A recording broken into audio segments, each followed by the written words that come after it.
आप सबको जय मसीह की। आज हम उत्पत्ति से 14 अध्याय पढ़ेंगे और ये एक पद से लेके आपका 24 पद तक है। और मैं कोशिश कर रहा हूँ कि मैं खुद भी सीखूँ और आपको भी सिखाऊँ। अगर कुछ कमी है तो मुझे बताइएगा ज़रूर। और कुछ आपके क्वेश्चंस हैं, कुछ पूछना है आपने, तो आप मुझसे पूछ सकते हैं मैसेजों के द्वारा।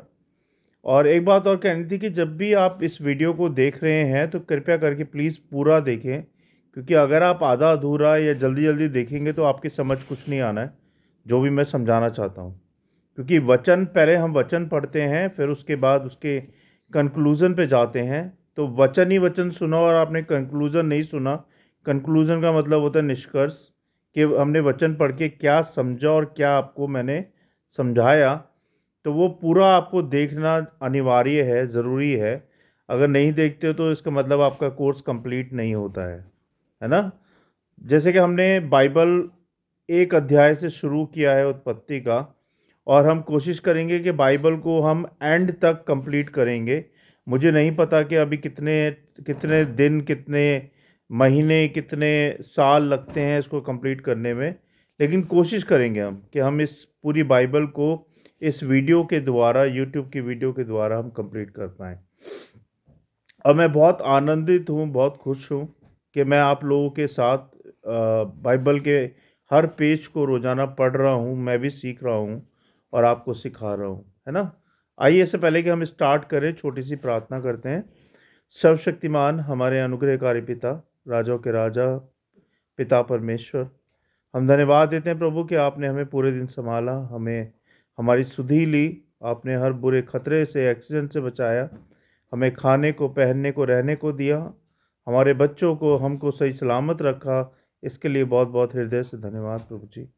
हमें क्षमा कीजिएगा प्रभु, जो भी जाने अनजाने में मुझसे, मेरे परिवार से और जो लोग देख रहे हैं उनसे जो भी सारे पाप हुए हैं प्रभु, हम सबको हमारे पापों के लिए क्षमा करें और हम सबको शुद्ध करें, पवित्र करें और अपने लायक, अपने काबिल बनाएं, जिससे कि आपके वचन को हम ग्रहण योग्य हों प्रभु जी। मेरे मुंह के शब्द आपको ग्रहण योग्य हो। हम सबको बुद्धि, समझ, ज्ञान दे प्रभु कि आपकी बातों को, आपके वचन को हम समझ पाएँ और दूसरों को बता पाएँ प्रभु जी। शैतान की देखी अनदेखी सारी शक्तियों को हम सबसे और इस वीडियो सभा से दूर करें परमेश्वर। हम अपने आप को और सारी बातों को आपके हाथों में सौंपते हैं। आप देखें, संभालें प्रभु यीशु मसीह के नाम से, आमीन। तो उत्पत्ति 14 अध्याय हम पढ़ेंगे। कल तक हमने 13 अध्याय तक कंप्लीट किया था। आज उत्पत्ति 14 अध्याय 1 से लेके और ये 24 पद तक है। ये ऐसे है, पहला पद से मैं शुरू कर रहा हूँ।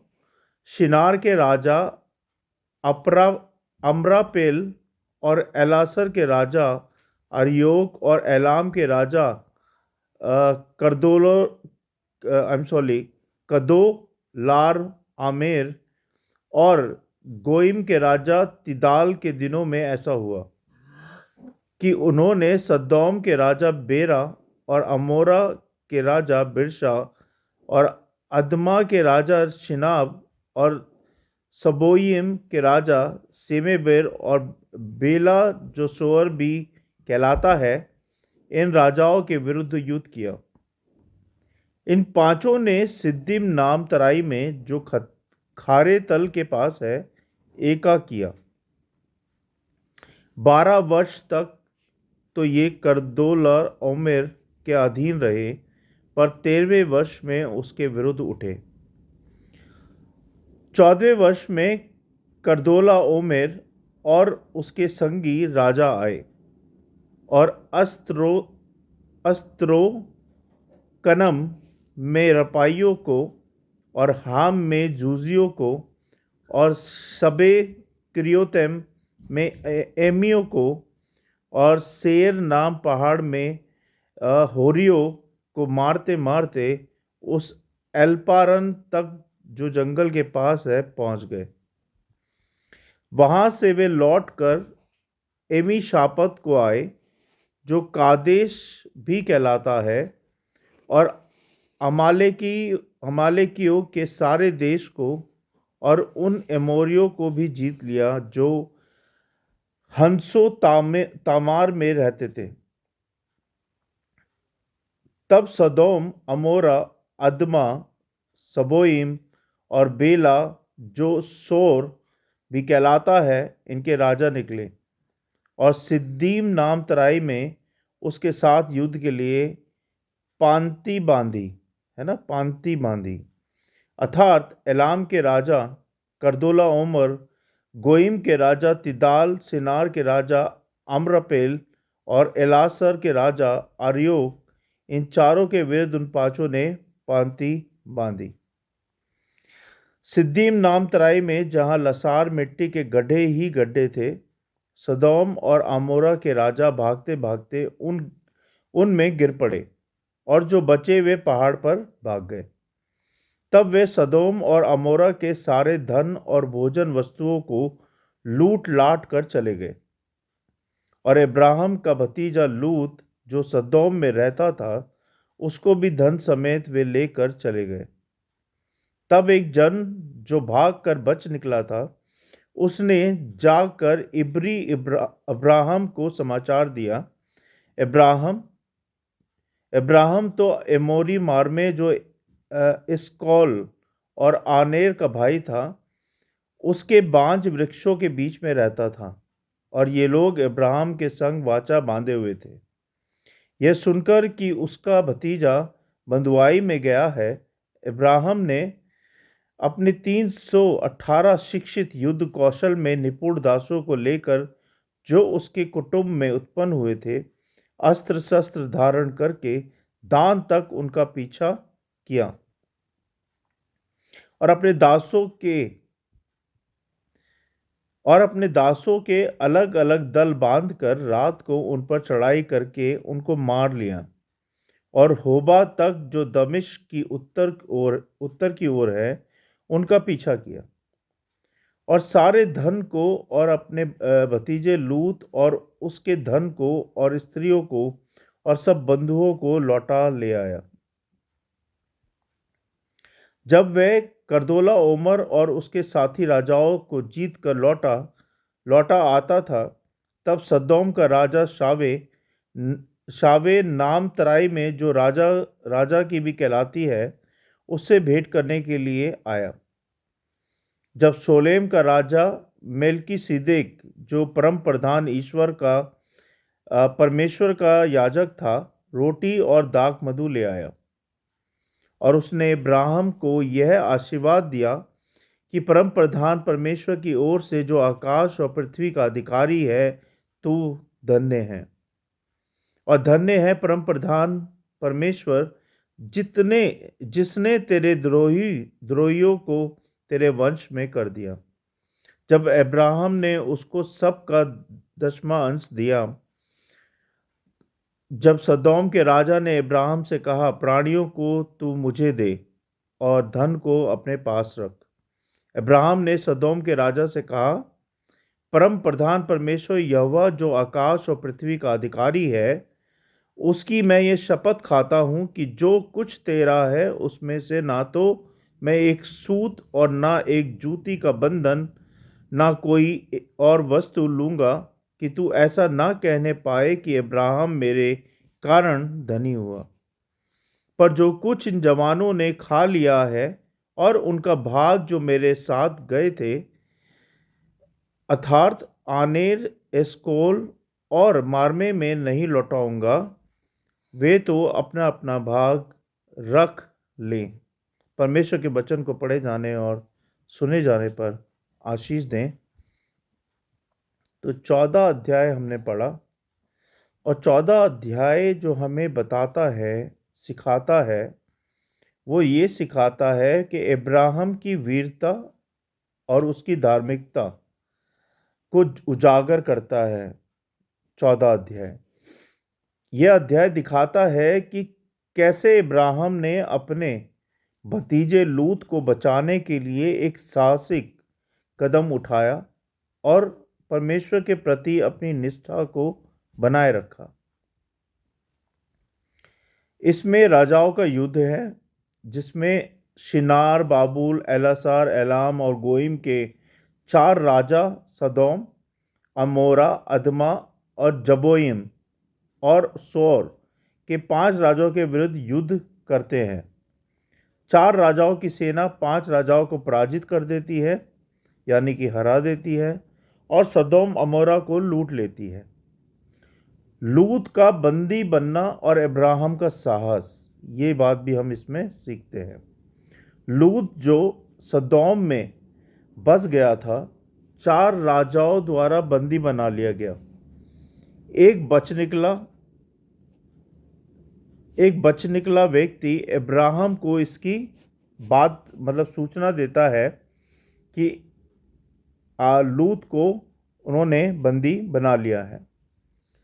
अब्राहम 318 प्रशिक्षित लोगों के साथ शत्रुओं पर हमला करता है और उन्हें पराजित कर लूत और अन्य लोगों को वहां से फ्री कर देता है, मतलब छुड़ा लेता है। मलिक देशक और अब्राहम, जब अब्राहम विजयी होकर लौटता है वहां से, तो सालेम का राजा और परम प्रधान परमेश्वर का याजक मलिक देशक उसे आशीर्वाद देता है और कहता है, परमेश्वर को उसकी विजय का श्रेय देता है कि परमेश्वर ने हमें जिताया है। अब्राहम परमेश्वर के प्रति सम्मान दिखाते हुए मलिक देशक को सब चीजों का 10वां अंश 10वां भाग देता है। सदोम के राजा का प्रस्ताव क्या था? सदोम के राजा का प्रस्ताव अभी हमने पढ़ा। सदोम उसको ये प्रस्ताव देता है, सदोम का राजा अब्राहम से ये कहता है कि वह लूट का धन अपने पास रख सकता है और केवल लोगों का लौटा दे। लूट का धन अपने पास रख ले, अब्राहम को बोलता है, लेकिन लूट का धन वो लौटा दे। लेकिन अब्राहम क्या कहता है उससे?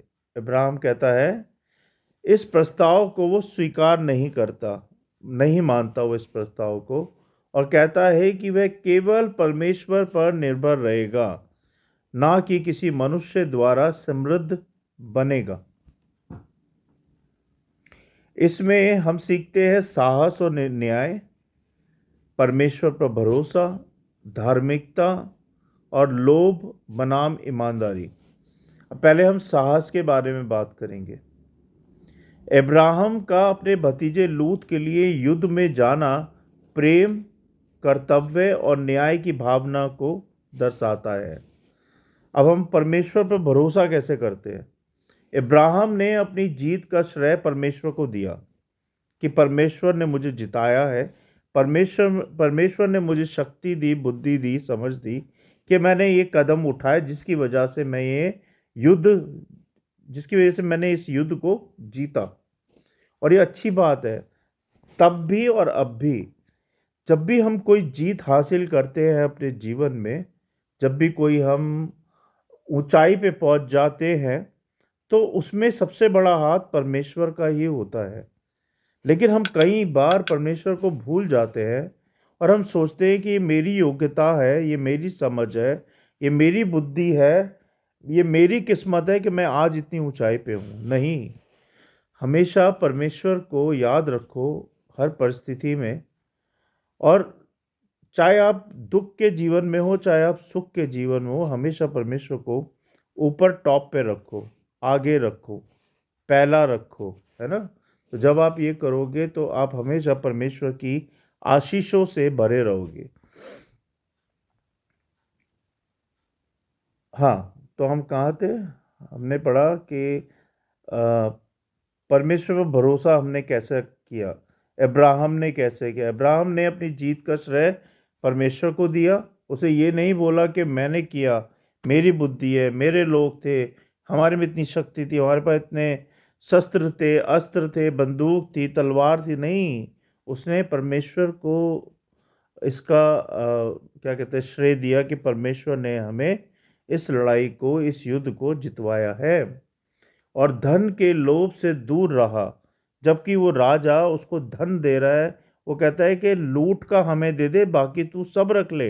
लेकिन वहाँ पे क्या कहता है अब्राहम कहता है, मैं मनुष्य पे निर्भर नहीं रहता, बल्कि मैं परमेश्वर पर निर्भर रहता हूँ क्योंकि मेरी हर जरूरत को परमेश्वर पूरा करते हैं, ना कि मनुष्य पूरा करता है। और आज भी यही होता है भाइयों बहनों, कि हमें हमेशा परमेश्वर से मांगना चाहिए। जब भी हमारे पास कोई भी दिक्कत है, कोई कमी घटी है, परमेश्वर के सामने रखो और परमेश्वर उसको ज़रूर पूरा करेंगे अपने समय के अनुसार। वो जानते हैं कि हमारी क्या ज़रूरतें हैं, क्या नहीं है हमारे पास और क्या है, किस चीज़ की हमें ज़रूरत है। परमेश्वर उसके लिए हमारे हमारे लिए द्वार खोलते हैं और उसकी उपलब्धि हमारे जीवन में करते हैं। तो हमेशा परमेश्वर पर विश्वास रखो और अपने बच्चों को भी यही सिखाओ कि जब भी कोई कमी घटी होती है तो वो परमेश्वर से प्रार्थना में मांगें। उनसे बोलें कि परमेश्वर मुझे इस चीज़ की ज़रूरत है, मेरी सहायता करें। परमेश्वर के सामने रखें, क्योंकि पिता परमेश्वर हमें प्यार करता है, हमें जानता है, नाम से, काम से, हर बात से, क्योंकि उसी ने हमें रचा है। अ, अब हम पढ़ेंगे धार्मिकता के बारे में, है ना? धार्मिकता हमें क्या सिखाती है? आप लोग सब जानते होंगे, शायद आप लोगों ने बाइबल पढ़ी होगी। मलिक सिद्दीक को एक आशीर्वाद दिया गया था, है ना? अब्राहम द्वारा दशमांश दिया। अब्राहम ने क्या किया उसको, कि मलिक दशक को अपना दशमांश दिया। परमेश्वर के प्रति उसने क्या दिखाया, क्योंकि हम दसवां अंश चर्च में भी देते हैं, क्योंकि ये परमेश्वर की आज्ञा है। कई बार हम धोखा कर जाते हैं, कई बार हम आलस कर जाते हैं, कई बार हम देना नहीं चाहते। तो यहाँ पे अब्राहम से किसी पास्टर ने या पादरी ने नहीं बोला कि आप अपना दसवां अंश दो, जबकि अब्राहम के पास उस वक़्त बहुत पैसा था और अब्राहम ने एक तो अपने परमेश्वर को श्रेय देना नहीं भूला युद्ध का, दूसरा उनका दसवां अंश देना नहीं भूला युद्ध के दौरान भी। जबकि युद्ध हुआ है, वहाँ से आया है युद्ध करके, और जब वो वहाँ से जा रहा है तो वो क्या करता है, वो कृतज्ञता दिखाता है अपनी, और परमेश्वर का दसवां अंश वहाँ पे देता है, जिससे कि परमेश्वर ऊंचा उठे और वो परमेश्वर की भक्ति में आगे बढ़े। तो वो दसवां अंश नहीं भूलता वहाँ भी देना, जब वो युद्ध करके आता है। हम कई बार तनख्वाह मिलती है और हम दसवां अंश नहीं देते, कई बार 6-6 महीने, साल साल हो जाते हैं हम नहीं देते। तो ये बहुत गलत बात है। जो परमेश्वर का है वो परमेश्वर को दो, और जो घर का है उसे घर में रखो, है ना? लोभ और बनाम ईमानदारी। सोदोम के राजा का प्रस्ताव एक सांसारिक प्रलोभन था, है ना? सोदोम ने अब्राहम को क्या प्रलोभन दिया? सोदोम ने ये बोला ना कि आप ये सारा धन रख लो, हमें बस लूट का माल दे दो। और वहीं पे अब्राहम उसको बोलता है कि मैं परमेश्वर पर निर्भर करता हूँ, मैं मनुष्य पे निर्भर नहीं करता हूँ। ये अब्राहम की ईमानदारी थी, और उसने उनसे कुछ भी नहीं लिया। लेकिन अब्राहम ने अस्वीकार कर दिया और अपने चरित्र की सच्चाई और ईमानदारी को बनाए रखा। क्या किया? अपने चरित्र को बनाए रखा, खुद ईमानदारी बनाए रखी। चाहता तो वो ले सकता था वहाँ पे, उसे कौन रोक रहा है? तो भाइयों, ईमानदार रहो अपने जीवन में, चाहे वो 1 रुपये के लिए हो, चाहे वो चवन्नी के लिए हो, चाहे 1 लाख रुपए के लिए हो, हमेशा ईमानदार रहो। सच्चा विश्वास और भरोसा। इब्राहिम का परमेश्वर पर हमेशा से ये सिखाता है कि अ, हमें अपनी सफलता का श्रेय परमेश्वर को देना चाहिए, क्योंकि परमेश्वर ही है जो हमारे लिए खड़े हैं, जो हमारा सहारा है। हमारा परमेश्वर है जो हमेशा हमारा ध्यान रखता है, हमारी ज़रूरतों को पूरा करता है, मांगने से पहले देता है, कभी हमें भूखा नहीं सुलाता। तो हमेशा परमेश्वर को पहला स्थान दो, उसको श्रेय दो। और सांसारिक लालच से हमें बचना चाहिए। कई बार हमारे जीवन में छोटे बड़े प्रलोभन आते रहते हैं। कहीं पे रिश्वत लेनी है, कहीं पे देनी है, कहीं पे कोई किसी का कोई काम करना है तो वो पैसा देता है। तो इन प्रलोभनों से हमें बचना चाहिए, है ना? संसार में बहुत सारे प्रलोभन आते हैं और परमेश्वर हमें ये नहीं सिखाते। पारिवारिक कर्तव्य, हमारे पारिवारिक कर्तव्य क्या है ना। लूत को बचाने के लिए अब्राहम ने क्या किया? अब्राहम ने अपनी जान की परवाह नहीं की। अब्राहम ने अ, अ, अपने परिवार को बचाने के लिए, रक्षा करने के लिए उस युद्ध में चले गए और उसको बचा के लेके आए, क्योंकि परिवार से बड़ा कोई नहीं है ना। परमेश्वर ने हमें परिवार दिया है, ये संसार दिया है हमें एंजॉय करने के लिए, इसमें रहने के लिए, आनंद मनाने के लिए। तो हमें इस संसार की भी रक्षा करनी है और हमें अपने परिवार की भी रक्षा करनी है। जब हमारे परिवार पर विपत्ति आती तो हम खड़े हो जाते हैं, जुट होके नहीं होते हैं ना। तो ऐसे ही हमें अपने परिवार के लिए हमेशा खड़े रहना चाहिए। अगर धन नहीं है तो तन से, लेकिन हमेशा अपने परिवार के लिए खड़ा होना चाहिए, जैसे अब्राहम ने लूत को बचाया।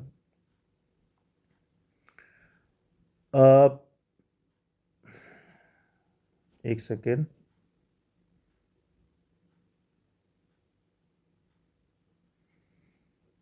हमने देखा कि परिवार की रक्षा के बारे में हमने पढ़ा। धन और सम्मान का सही सही यूज करना, है ना, जैसे अब्राहम करता है। अब्राहम ने 10वां अंश देकर दिखाया कि हमें संपत्ति का उपयोग परमेश्वर की महिमा के लिए करना चाहिए। चाहे हमारे पास थोड़ा है, ज़्यादा है, लेकिन हमें परमेश्वर की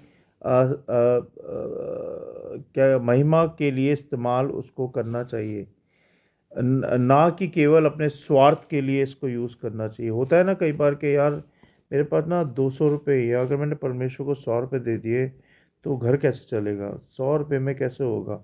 ये हमारे मन में कुड़ता रहता है। कई बार हम लोग सोचते हैं यार मेरी जेब में इतने पैसे, अगर मैंने परमेश्वर को दे दिए तो क्या होगा।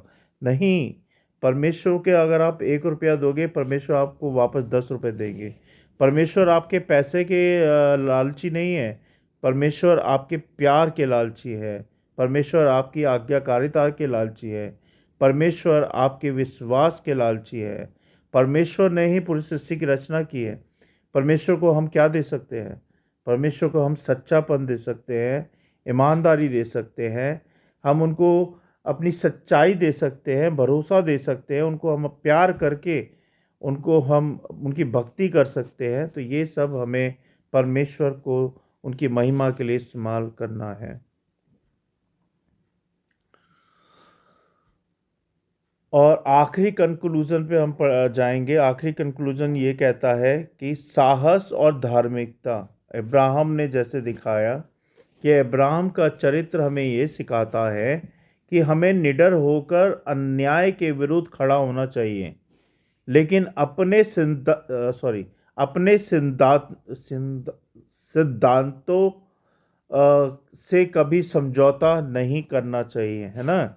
हमें झूठ नहीं बोलना है, हमें हमें किसी मक्कारी में नहीं फंसना है, हमें हमेशा सच्चा रहना है, जो सही है उसका साथ देना है, ना कि गलत का साथ देना है। प्रभु यीशु मसीह हमें सिखाते हैं कि हमें क्या करना है, जैसे इब्राहिम का चरित्र था, और जो हमें सिखाता है कि हमें निडर होकर अन्याय का सामना करना है, उसके विरुद्ध खड़ा होना है, लेकिन अपने सिद्धांतों से कभी भी समझौता नहीं करना है। इसका मतलब कि जो परमेश्वर ने हमें सिखाया है, जो सिखाते हैं, हमें उस पे चलना है, ना कि संसारिक बातों पे चलना है ना।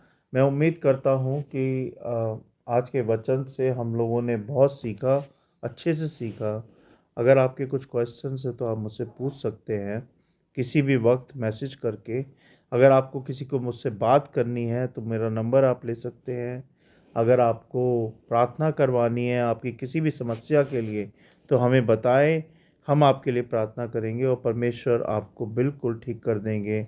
बिल्कुल आपके घर में जो भी कमी घटी है उसको ठीक कर देंगे, लेकिन अपने समय अनुसार, है ना। परमेश्वर जो भी देते हैं वो अपने समय अनुसार देते हैं, ना मेरे कहने से देते हैं ना आपके कहने से देंगे, वो अपने समय अनुसार देंगे।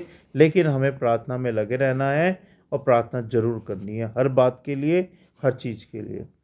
आइए हम सब प्रार्थना करेंगे। प्लीज़ वीडियो को शेयर करें सबके साथ, जैसे मैं रोज़ रिक्वेस्ट करता हूँ। और जितने लोगों के साथ आप ज़्यादा, अभी देखिए मैंने एक पर्सन से स्टार्ट किया था। मैंने पहले दिन वीडियो बनाया, एक पर्सन ने देखा, वो खुद था। मैं आपसे झूठ क्यों बोलूँ, मैंने देखा अपना वीडियो खुद। फिर मैंने दूसरे दिन बनाया, तब भी कोई नहीं देख रहा था, फिर मैंने देखा। फिर मैंने तीसरे दिन बनाया तो मेरे एक दोस्त है मिस्टर विजय मार्टिन, जिन्होंने वीडियो देखा, उनको पसंद आया और उन्होंने आगे वीडियो शेयर किया, और उनके द्वारा 7 लोग जुड़ गए और, है ना? तो ये परमेश्वर की कृपा है, प्रेम है कि परमेश्वर के लोग धीरे-धीरे इस वीडियो को देख रहे हैं और बढ़ रहे हैं, वचन सीख रहे हैं। तो मैं धन्यवाद देता हूँ विजय मार्टिन भाई का और आप सबका भी कि आप लोग रोज़ मुझे देख रहे हैं। बस आप लोगों से हाथ जोड़ के रिक्वेस्ट है, इसलिए नहीं मैं आपको बोल रहा हूँ कि मेरे वीडियो को शेयर करो कि मेरे फॉलोअर्स बढ़ जाए। मैं इसीलिए बोल रहा हूँ कि परमेश्वर के वचन के फॉलोअर्स बढ़ जाएँ, परमेश्वर में बढ़ने वाले लोग बढ़ जाएँ। मुझे अपने फॉलोअर्स नहीं बढ़ाने, मुझे परमेश्वर के फॉलोअर्स बढ़वाने हैं। मुझे परमेश्वर के वचन को पढ़ने वाले और समझने वाले बढ़ाने हैं। तो आप सबसे विनती है कि प्लीज़ प्लीज़ प्लीज़ वीडियो को ज़्यादा से ज़्यादा लोगों तक शेयर करें और पूरा वीडियो देखें।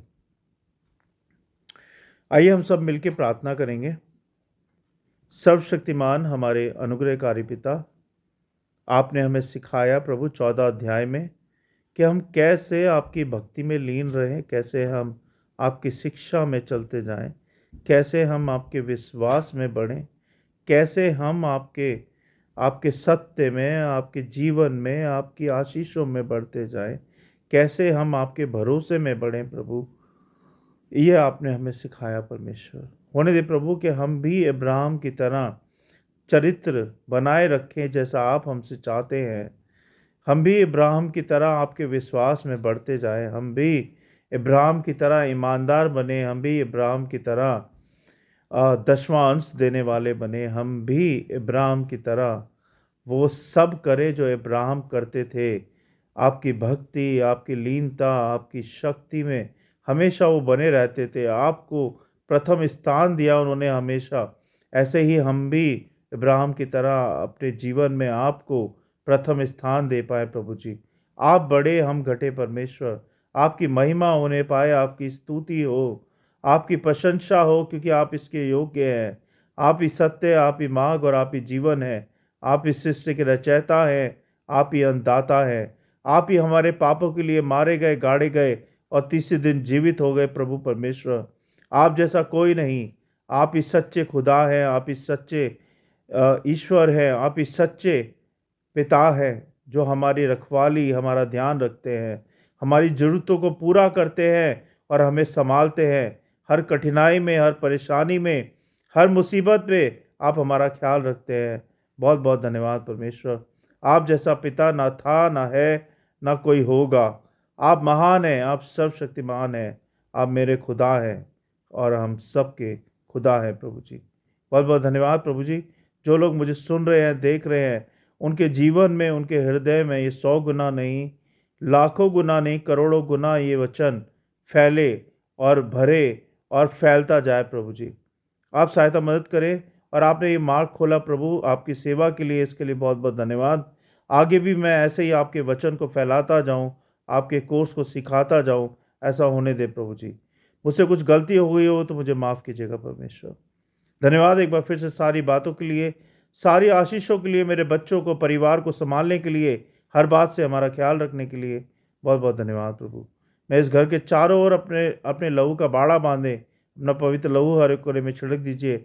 शैतान की देखी अनदेखी शैतानी शक्तियों को हम सब से, हमारे परिवारों से, जो लोग मुझे देख रहे हैं उन सबसे दूर करें परमेश्वर और सहायता करें हम सबको। और इस वीडियो कॉन्फ्रेंसिंग को, सारे परिवार को, जितने भी लोग मुझे देख रहे हैं उन सबको आपके हाथों में सौंपता हूँ।